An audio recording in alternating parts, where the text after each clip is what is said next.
Quel est le désir le plus profond qui habite votre cœur? What is the deepest desire? What is the greatest desire that dwells in your heart?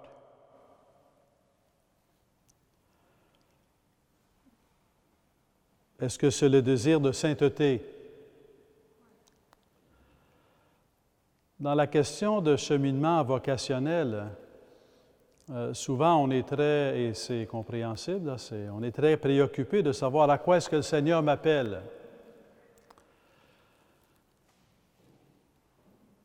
Le mariage, la vie consacrée, la prêtrise, le sacrement de l'ordre. Mais quel que soit l'appel que j'ai reçu, que je reçois, dont je peux prendre conscience soudainement ou après un long mûrissement, par le seul fait d'être baptisé, je reçois l'appel à la sainteté. Chacun et chacune d'entre nous, nous sommes appelés à la sainteté. On peut penser, la sainteté, moi je suis indigne là, d'un tel appel. Je regarde les vies des saints et des saintes, puis je me dis, c'est vraiment pour des personnes spéciales. Mais c'est pas pour moi. C'est comme trop fort, là, c'est trop grand, là, c'est pas pour moi. Alors, si vous pensez que c'est trop fort et trop grand, c'est une excellente réaction. Excellent.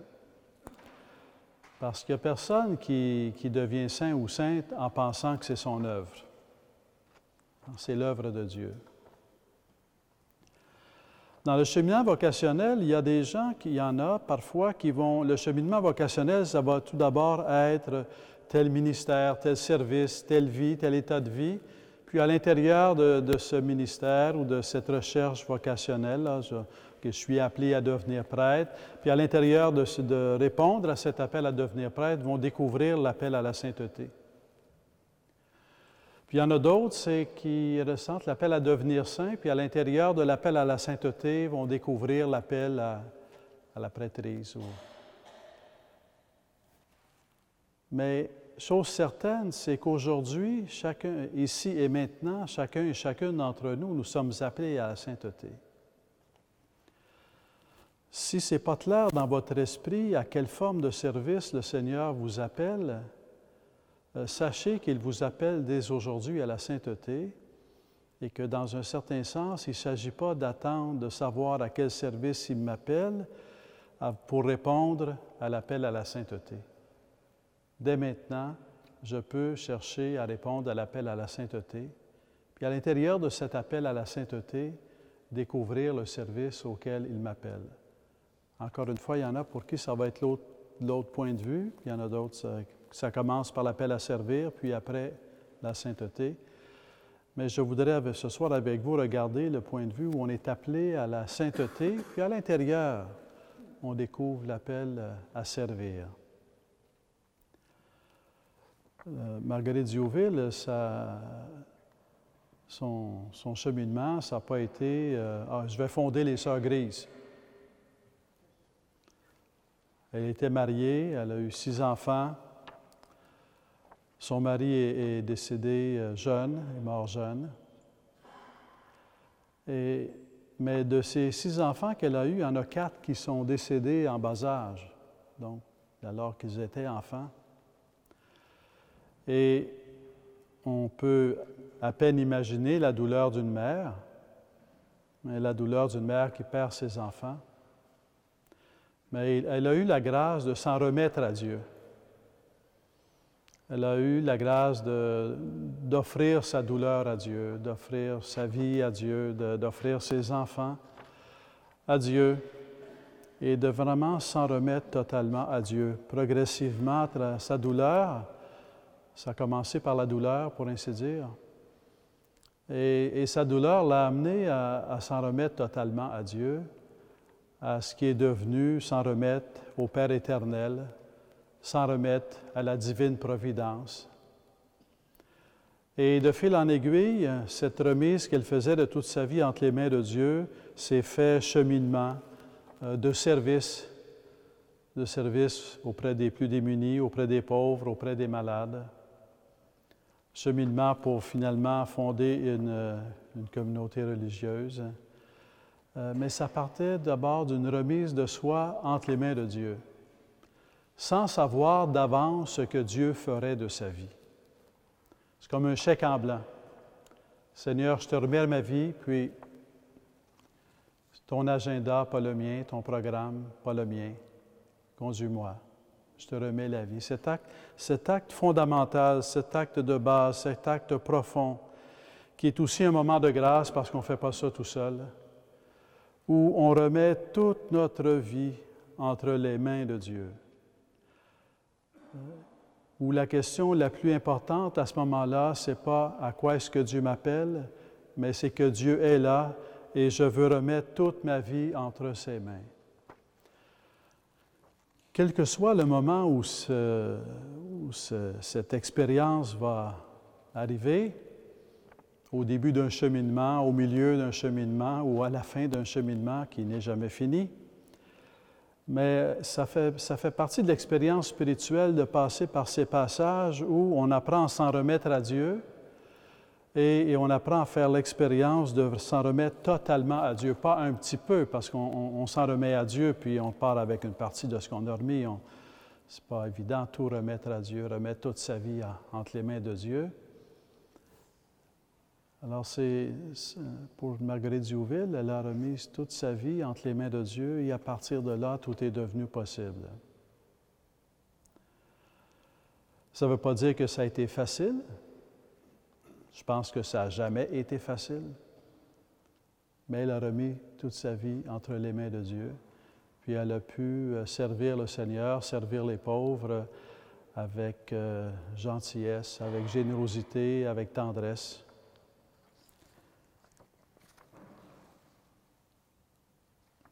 Alors, je vous dis une simple expression qui vient de Marguerite Diouville. C'est très court. Dieu soit béni. La divine providence pourvoit à tout.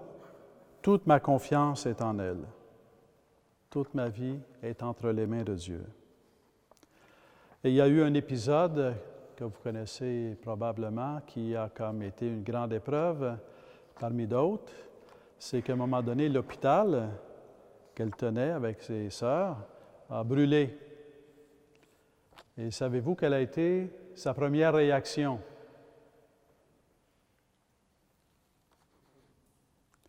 Elle s'agenouilla avec ses sœurs et récita le Te Deum. Elle s'en remettait totalement à Dieu. Elle pouvait tout imaginer, le pire, c'est fini, on n'y arrivera jamais, ça coûte cher reconstruire, on ne trouvera jamais l'argent, on manque de tout. Mais on ne manque pas de Dieu. On ne manque pas de Dieu. Il s'agit de s'en remettre à Dieu.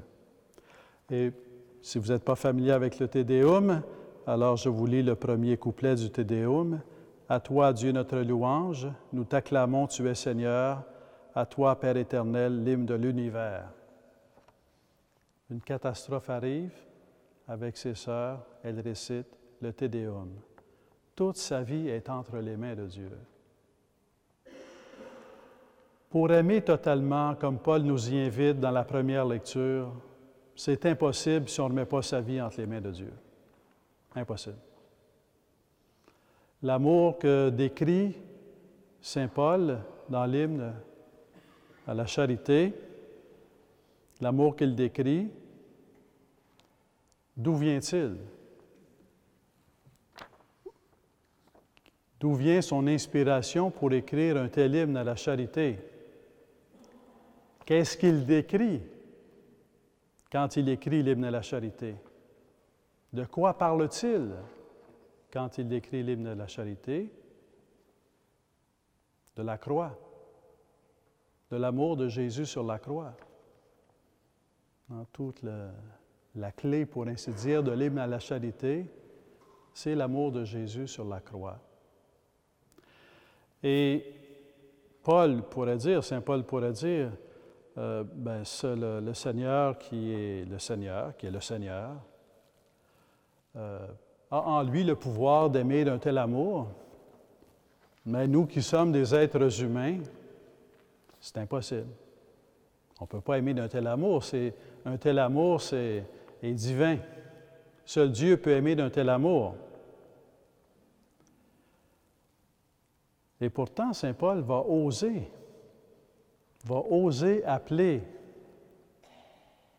à la conversion, va oser appeler à vivre d'un tel amour.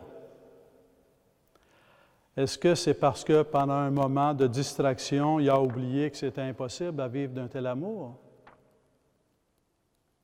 Lui qui a tant parlé du don de l'Esprit et de la grâce de Jésus-Christ, on comprend que s'il annonce l'appel à vivre d'un tel amour, à vivre une telle conversion, c'est parce qu'il sait que l'Esprit Saint est donné. Il sait que la grâce de Jésus-Christ est donnée. Il sait que Dieu lui-même rend possible d'aimer d'un tel amour. Est-ce que je veux aimer d'un tel amour? Oui. Est-ce que c'est possible d'aimer d'un tel amour? Non. Comment est-ce que je vais réaliser un tel appel à vivre d'un tel amour? Si c'est impossible, par la grâce de Dieu. Dans un certain sens, Dieu aurait pu dire il faut être compréhensif quand même des êtres humains. Ils ont beau avoir été créés à mon image, là, ils sont pas mal fragiles. Je ne peux pas leur en demander tant. C'est trop. Je ne peux pas. Mais ce n'est pas ça que Dieu dit. Dieu dit, soyez parfaits, comme votre Père céleste est parfait. Parole de Jésus. Soyez miséricordieux comme le Père. Parole de Jésus. Et je vous envoie l'Esprit Saint. Dieu voit notre fragilité, voit notre réalité, mais en même temps, il nous fait la promesse de nous donner sa grâce pour nous rendre possible d'aimer d'un tel amour. Fait que compléter la phrase, pour ainsi dire, c'est pas seulement est-ce que je veux vivre d'un tel amour décrit par Saint Paul, est-ce que j'aspire à la sainteté, est-ce que je désire la sainteté, mais est-ce que je veux vivre d'un tel amour avec la grâce de Dieu? Est-ce que j'aspire à la sainteté avec la grâce de Dieu? La grâce de Dieu pour vivre d'un tel amour est aussi importante que l'appel à vivre un tel amour. Sans la grâce de Dieu qui est donnée, on ne peut pas vivre d'un tel amour. Mais l'existence des saints et des saintes, qui sont des êtres humains, il n'y a qu'une humanité. Nous sommes tous de la même humanité. L'existence des saints et des saintes sont comme le signe visible que justement il est impossible de vivre d'un tel amour par ses propres forces, mais il est possible d'être conduit à un tel amour par la grâce du Christ, par l'œuvre de Dieu, par le don de l'Esprit. Donc les chemins de la grâce deviennent aussi importants que l'appel à vivre à la sainteté. Annoncer l'appel à vivre à la sainteté, c'est non seulement parler de la sainteté, parler de l'amour, mais c'est aussi annoncer les chemins de la grâce. Parce que sans la grâce, c'est impossible. Les chemins de la grâce, les chemins de Dieu sont multiples. Dieu ayant créé le monde, il peut passer par de multiples chemins. On peut en évoquer quelques-uns. Certainement que dans les chemins de la grâce, il y a la prière personnelle, la prière en famille, la prière en communauté. La prière est certainement un chemin de grâce. Quand on se tourne vers Dieu, quand on se met en présence de Dieu, quand on implore Dieu, quand on est à l'écoute de Dieu, c'est un chemin pour la grâce. Il y a la Bible, l'Écriture sainte, la parole de Dieu, qui est un chemin de grâce. Il y a les sacrements, qui sont des chemins de grâce. Et de façon assez étonnante, les blessures de la vie peuvent être des ouvertures par lesquelles la grâce passe, fait son œuvre. Parfois, c'est la blessure de la vie, les souffrances de la vie, les blessures qui nous conduisent à nous tourner vers Dieu puis à nous ouvrir à la grâce. Donc, la blessure peut devenir une fissure si jamais on est plus ou moins distrait ou vivant dans l'oubli de Dieu. La blessure peut devenir une fissure par laquelle la grâce entre pour faire son chemin. Et j'aime beaucoup cet exemple que c'est un témoin. J'étais stagiaire en paroisse, séminariste stagiaire. Puis assez tôt, au début de mon stage, il y a un homme qui vient me voir, un homme dans la cinquantaine, qui vient, il avait une canne, puis il boitait. Puis il vient me dire, la meilleure chose qui est arrivée dans ma vie, c'est quand j'ai été frappé par un camion. C'est pas une bonne chose d'être frappé par un camion. Il n'a pas dit ça la première année. Ça a pris 3 ans avant qu'il puisse dire ça. Mais il dit, c'est la meilleure chose qui est arrivée dans ma vie parce que ça m'a conduit à la prière, ça m'a conduit à remettre ma vie entre les mains de Dieu. Ça a fait de moi un meilleur homme, un meilleur époux, un meilleur père de famille. Et ce qui était catastrophique est devenu source d'un grand bien dans sa vie. Toute blessure qui arrive dans la vie, on ne sait pas trop. Ce n'est pas sur le coup qu'on peut voir le bien que Dieu va en tirer, mais c'est une occasion de s'en remettre entre les mains de Dieu. Les canaux de la grâce, c'est tellement important parce que ça ne peut pas être séparé de la vocation à la sainteté, parce que c'est impossible de marcher sur le chemin de la sainteté par nos seules forces. Les cadeaux de la grâce, les canaux de la grâce sont tellement importants que Jésus-Christ a appelé des hommes à consacrer leur vie, à être au service des canaux de la grâce. C'est la prêtrise. Le prêtre consacre sa vie à être au service des canaux de la grâce, à être au service de l'appel à la sainteté, mais en même temps d'être au service aux canaux de la grâce, parce que l'un ne va pas sans l'autre. On reçoit la grâce pour être sauvé, on reçoit la grâce pour être transformé, on reçoit la grâce pour vivre en enfant de Dieu, on reçoit la grâce pour marcher sur le chemin de la sainteté, et on reçoit l'appel à la sainteté à travers la grâce, par la grâce. C'est important que des hommes consacrent leur vie aux canaux de la grâce. Parce que quand on oublie que l'appel à la sainteté, c'est un chemin de grâce, c'est un don de la grâce, ou que ça devient comme intellectuel, oui, la sainteté avec l'aide de Dieu, mais qu'il n'y a plus de signes visibles que le chemin de la sainteté ne peut se réaliser par le canot de la grâce, c'est qu'à un moment donné, on n'ose plus croire en l'appel à la sainteté. À un moment donné, on n'ose plus croire que c'est vraiment l'appel de Dieu pour ma vie. À un moment donné, les situations de notre vie on leur donne plus de pouvoir qu'elles en ont. Et on ne laisse pas à Dieu prendre toute la place et déployer sa puissance de guérison et de salut.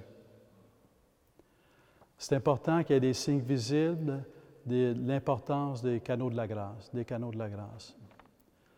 Alors, nous sommes réunis pour prier pour toutes les vocations, pour prier pour avoir le sentiment vif de notre vocation à l'amour, pour prier pour que les canaux de la grâce soient toujours vivants et accessibles pour réaliser la vocation à l'amour. Donc, nous sommes en même temps unis pour prier pour les vocations sacerdotales.